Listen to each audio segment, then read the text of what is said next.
అని ఒక చర్చ అయితే జరుగుతుంది. చూడాలి అది ఎంతవరకు వర్కౌట్ అవుతుంది అనేది చూడాలి. కానీ అంటే ఇప్పటికి కేసినేని నాని వైసీపీలో చేరడం మాత్రం నిజంగానే ఒక బలమైన వ్యక్తిగా అంటే పార్టీకి పెద్ద స్ట్రెంత్ చేరే పరిస్థితి చాలా స్పష్టంగా కనబడుతుంది. ఇప్పటికే వైసీపీ నేతలు నాని వస్తాననుకుంటే మేము స్వాగతిస్తామని చెప్పి చెప్తున్న పరిస్థితులు కూడా మనం చూసాం.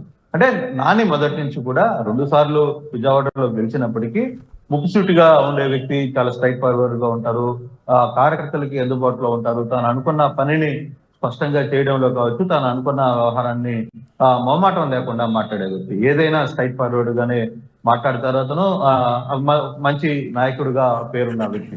సో ఇప్పటికీ విజయవాడలో అంటే 2019 ఎన్నికల్లో కూడా మనం చూసాం, దాదాపుగా 23 ఎంపీలు వైసీపీ గెలిస్తే ఒక విజయవాడ, గుంటూరు మాత్రమే టీడీపీ గెలిచిన దాంట్లో అతను రెండోసారి టీడీపీ నుంచి కూడా గెలుపొందిన వ్యక్తి కేసినేని నాని. కేసినేని నాని టాటా ఆర్గనైజేషన్ నుంచి కూడా ఒక మంచి సంబంధాలు ఏర్పడుతుంది. టాటా ఫౌండేషన్ నుంచి వచ్చిన నిధులతో కూడా చాలా ప్రాంతాల్లో డెవలప్మెంట్ ఏరియాస్ అన్ని కూడా చేసిన పరిస్థితి అయితే ఉంది. చాలా మంది ఇప్పటికే నానితో ఎవరెవరు వైసీపీ నేతలు టచ్ లో ఉన్నారు, ఈ రోజు సీఎం కలిసే అవకాశాలు ఉన్నాయా? వసంత కృష్ణ ప్రసాద్, మైలవరం వైసీపీ ఎమ్మెల్యే వసంత కృష్ణ ప్రసాద్ టచ్ లో ఉన్నారని ఒక సమాచారం ఉంటుంది. అలాగే మరో ఎమ్మెల్సీ కూడా వైసీపీకి సంబంధించిన ఒక ఎమ్మెల్సీ కూడా నానితో టచ్ లో ఉన్నారనేది స్పష్టంగా తెలుస్తుంది. అయితే ఇప్పటి వరకు ఎంపీ వరకే ఉంటుందా, లేకపోతే ఎంపీ సంబంధించిన కాకుండా టీడీపీకి అంటే కూతురికి కూడా శ్వేతను అంటే ఆ అమ్మాయిని 11వ డివిజన్ నుంచి కార్పొరేటర్ గా పోటీ చేసి గెలిపించారు, మేయర్ చేయాలనుకున్నారు.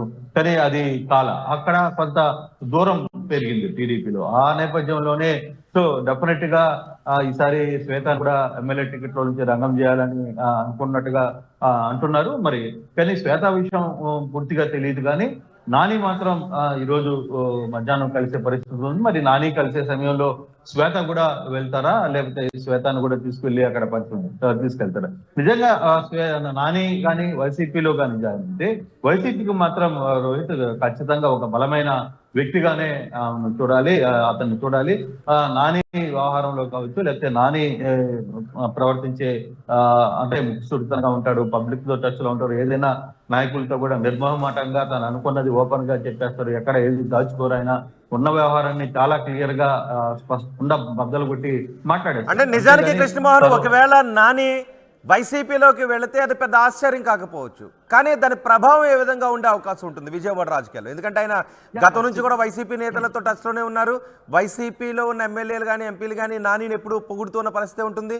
వాళ్ళతో నాని వేదికలను షేర్ చేసుకుంటారు, ఫ్లెక్సీలను షేర్ చేసుకుంటూ ఉంటారు. సో ఇప్పుడు టీడీపీ నుంచి బయటకు వచ్చిన తర్వాత ఒకవేళ ఆయన వైసీపీలోకి వెళ్తే పెద్ద ఆశ్చర్యం కాకపోవచ్చు, కానీ ఎటువంటి రాజకీయ పరిణామాలు ఉండే అవకాశం ఉంటుంది విజయవాడ? కానీ రోహిత్ ఎక్కడ కూడా అంటే నానికి సంబంధించి కేవలం వైసీపీ వాళ్ళతో ఉంటారనేది కాదు, కానీ ఎక్కడ డెవలప్మెంట్ యాక్టివిటీ ఉంటుందో తాను ఎంపీగా ఎక్కడైతే డెవలప్మెంట్ చేయాలనుకుంటారో ఆ ప్రాంతాల్లో డెవలప్మెంట్ యాక్టివిటీలో మాత్రం నిర్మమాటంగా రాజకీయాలకి సంబంధం లేకుండా అక్కడ ఉన్న నేతలతో మాట్లాడే ప్రయత్నం అయితే చేస్తారో ఆ దిశగా విజయవాడ ఎంపీ పరిధిలో ఉన్న ఏ నియోజకవర్గంలో అయినా తన నిధులు ఏవైనా ఉన్నా, ఆ పార్లమెంట్ నుంచి నిధులు వచ్చినా, ఆ ప్రాంతంలో ఉన్న ఎమ్మెల్యేలు ఎవరైనా తనకు దగ్గరకు వచ్చి నాకు ఈ సమస్యలు ఉన్నాయని చెప్పినా దాన్ని కంప్లీట్ గా ఆ వ్యవహారంలో మాత్రం నిర్మమాటంగా పార్టీలకు అతీతంగా తన వ్యవహార శైలికి ముందుకెళ్తారు. ఆయన నేరుగా ఒకటే మాట్లాడతారు, ఇక్కడ పని ఉంది, లేదు ఇక్కడ హాస్టల్స్ కావాలి, లేకపోతే ఇక్కడ పాఠశాలలు కావాలి, లేకపోతే ఇక్కడ వాటర్ ట్యాంక్స్ కావాలి అని ఏ ఎమ్మెల్యే ఏ నాయకుడు వచ్చి తనతో మాట్లాడినా ఆ వ్యవహారంలో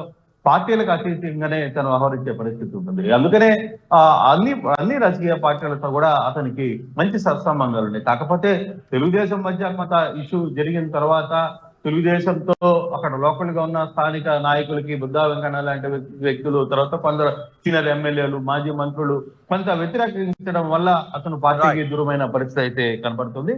కానీ వైసీపీలోకి ఎదిగిన నాని వెళ్తే మాత్రం ఖచ్చితంగా విజయవాడ పార్లమెంట్ లో ఒక బలం పెరిగే పరిస్థితి ఉంది. వైసీపీకి అది పెద్ద ఎత్తున లాభం చేకూర్చే అంశం మాత్రంగానే మనం చెప్పుకోవాలి. రోహిత్ రాడి కృష్ణమోహన్, వైసీపీలోకి ఎంపీ కేసినేని నాని వెళ్ళటానికి లైన్ క్లియర్ అన్నట్టుగానే తెలుస్తోంది.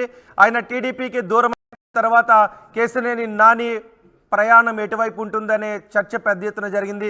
ఆయన ఇండిపెండెంట్గా పోటీ చేస్తారా లేదంటే వైసీపీలోకి వెళ్తారా అని, ఎక్కువగా ఇండిపెండెంట్గా పోటీ చేసే అవకాశాలు ఉన్నాయనే చర్చ జరిగింది. ఈ నేపథ్యంలోనే వైసీపీ నుంచి విజయవాడ ఎంపీగా వల్లభనేని వంశీని బరిలోకి దించాలా ఇలాంటి చర్చ అంతా జరిగింది. కానీ ఇప్పుడు వైసీపీ నుంచి కేశినేని నాని లోక్సభ స్థానానికి, విజయవాడ లోక్సభ స్థానానికి పోటీ చేసే అవకాశం కనిపిస్తోంది. ఆయన ఈరోజు మధ్యాహ్నం 3 గంటలకు ముఖ్యమంత్రి జగన్ను కలవబోతున్నాడు కేశినేని నాని. కలిసిన తర్వాత పార్టీలో చేరికకు సంబంధించి ఒక ప్రకటన వచ్చే అవకాశం ఉంది.